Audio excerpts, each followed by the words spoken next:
Shailesh sir, स्वागत है आपका सीएनबीसी आवाज में।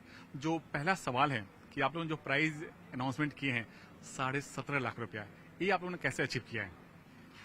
देखिए 17.5 लाख तो एक बात थी। बेसिकली हमारा एम था कि लास्ट 5 वर्षों से हम लोग ये सोच रहे थे कि एक एक बैरियर जो इलेक्ट्रिक व्हीकल अडॉप्शन में है उसको कैसे ओवरकम किया जाए।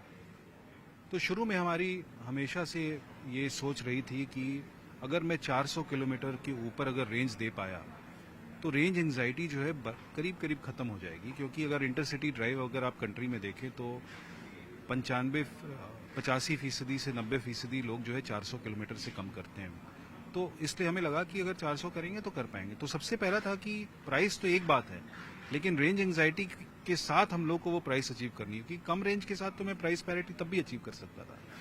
तो ये सोच के साथ हम लोग चालू किए और सेल प्राइसेस जैसे से कम होती गई, जैसे हम लोगों ने लोकलाइजेशन लेवल को बढ़ाते गए हम लोग, और जैसे जैसे बाकी जो सब सिस्टम के कॉस्ट है वो ऑप्टिमाइज करते गए हम लोग, तो कॉस्ट स्ट्रक्चर को हम लोग इस लेवल पर ले आ पाए कि इसको हम लोग वो 17.5 लाख के प्राइस पॉइंट पर हम लोग दे पाएं, जो कि एक किसी इस सेगमेंट में अगर आप पेट्रोल ऑटोमेटिक या डीजल ऑटोमेटिक देखें तो उनकी भी प्राइस इससे ऑन रोड इससे ज़्यादा है। तो इस सोच के साथ हम लोगों ने किया था, और सेल प्राइस जो कम हुई, लोकलाइजेशन और बाकी सब सिस्टम कॉस्ट में जो हम लोगों ने कमी लाई, उसके कारण हम ये कर पाए। सर, एक चीज मैं आपसे जानना चाहूंगा कि जो कर्व ईवी आपने लॉन्च की है, इसमें ऐसा क्या फीचर्स हैं जो इस सेगमेंट की बाकी गाड़ियों में नहीं है? ऐसी बहुत सारी फीचर्स हैं। अगर आप देखिए, स्क्रीन साइज देख लें, सेफ्टी फीचर्स इसकी देख लें जितनी तरह की दी हैं, एडास लेवल 2 देख लें, अगर आप इसमें बूट अगर देखें, जिस साइज की बूट है 500 लीटर्स, जो 400 लीटर 420 लीटर के आसपास इस सेगमेंट में पाई जाती है, जेस्चर कंट्रोल जो टेल गेट है, ये सब फीचर्स अगर देखें, end to end LED lighting जो है, ये सब फीचर्स जो है फर्स्ट इन सेगमेंट है।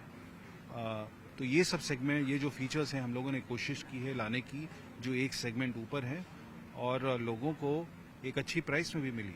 ये सारी कर्व ईवी को आप लोगों ने जो कूपे स्टाइल में लॉन्च किए हैं, इसके पीछे क्या रीजन था? देखिए, सबसे पहले तो हम लोग अगर आप देखेंगे तो एसयूवी में भी हम लोग हमेशा आगे रहे हैं जी।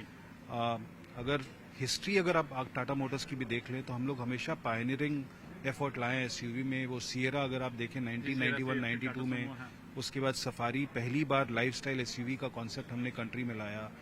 पंच जो है वो अपने में एक कैटेगरी क्रिएटिंग कार थी, और नेक्सॉन भी जो है वो उसने भी अपनी कैटेगरी क्रिएट की। तो एसयूवीज में हम हमेशा जब भी अप्रोच किए हैं, एक नई सोच के साथ अप्रोच किए हैं जो सेगमेंट को रीडिफाइन करे। तो ये segment mid size SUV segment जो है, जो हम लोग देख रहे थे कि काफ़ी तेज़ी से बढ़ रही है, साइज भी काफ़ी बड़ी हो चुकी है, करीब करीब 7 लाख गाड़ियां हर साल बिकती हैं इस सेगमेंट में। तो हम लोगों ने देखा कि ये काफ़ी कंजेस्टेड सेगमेंट है, अगर हमें लाना ही है तो ऐसी कार को लाना चाहिए जो ग्लोबली काफ़ी तेज़ी से ग्रो कर रही है एज अ ट्रेंड। तो आप अगर कूपे बॉडी स्टाइल देखें तो ग्लोबली प्रीमियम एसयूवी सेगमेंट में ये काफ़ी पॉपुलर होती जा रही है। तो हम लोगों ने सोचा इसको डेमोक्रेटाइज क्यों नहीं करें अपनी कंट्री में लाकर।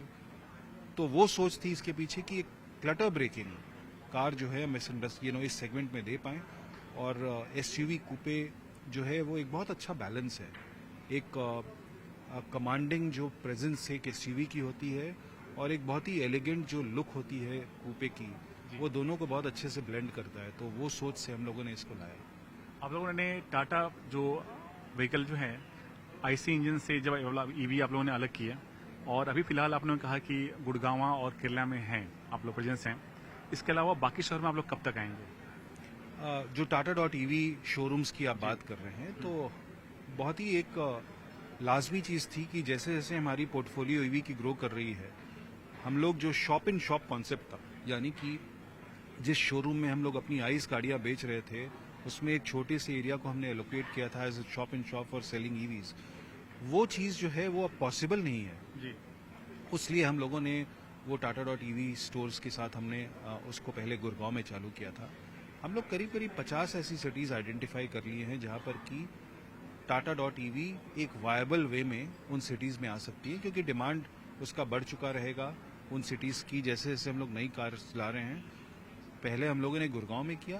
केरला जो है वो बहुत ही हाई पेनिट्रेशन ईवी मार्केट है, तो वहाँ हम लोग ला रहे हैं नेक्स्ट, और ऐसे करके धीरे धीरे हम लोग इसका और प्रस्तार करते जाएंगे। तो एक सवाल मैं आपसे इस पे और पूछूंगा कि आप लोगों ने कहा कि जो टोटल सेल का जो 12% सेल है वो सिर्फ ईवी का ही है।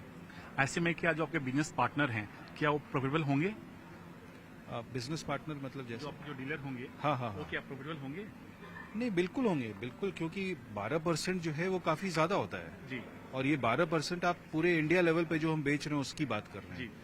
ईवीज का जो सेल है वो कुछ सिटीज में फोकस्ड है, तो अगर उन सिटी में पेनिट्रेशन देखो तो काफी ज्यादा है।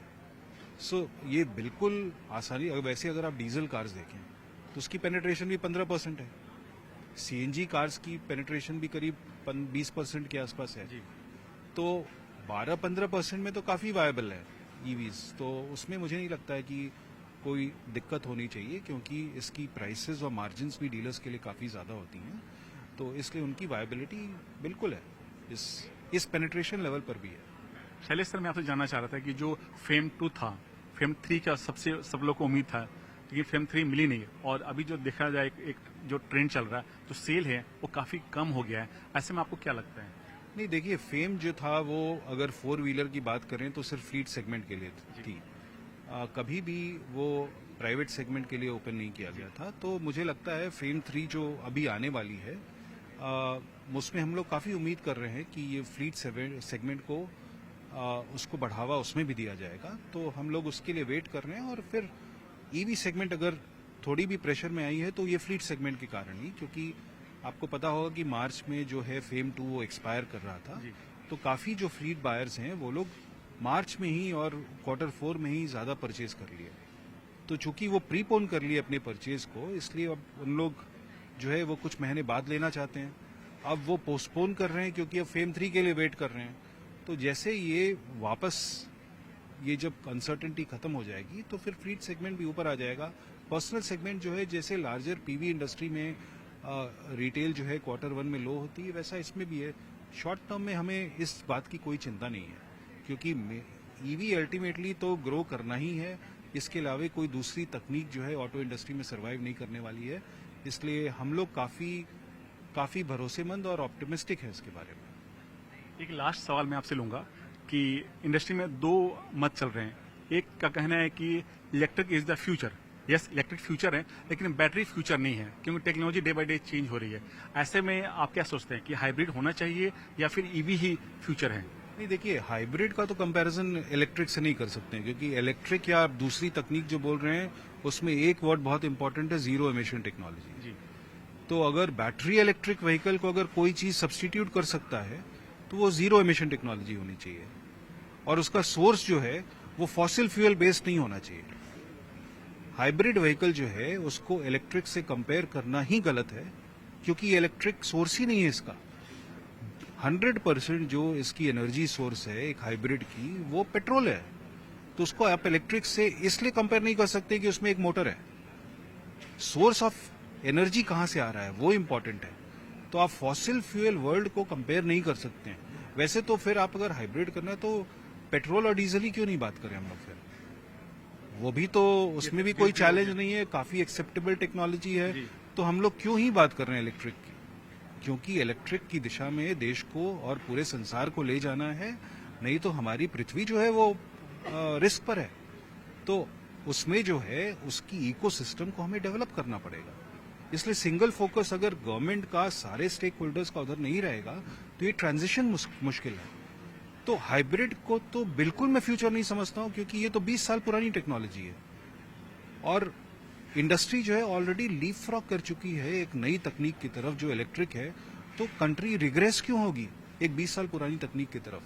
तो मैं तो बिल्कुल उसको अल्टरनेटिव नहीं सोचता हूं। ये डिबेट तो मैं सिर्फ, माफ कीजिएगा, बस सिर्फ इंडिया में देखता हूं। इसमें तो किसी को कोई डाउट नहीं कि हाइब्रिड जो है वो एक आइस टेक्नोलॉजी है जो पेट्रोल से चलती है। जी, तो इसलिए मैं उसको कंपेयर नहीं करता। चलिए सर, थैंक यू सिंह से बात करने के लिए, और आपको ढेर सारी बधाई इस कर्व ईवी कूपे लाइक एसयूवी के लिए।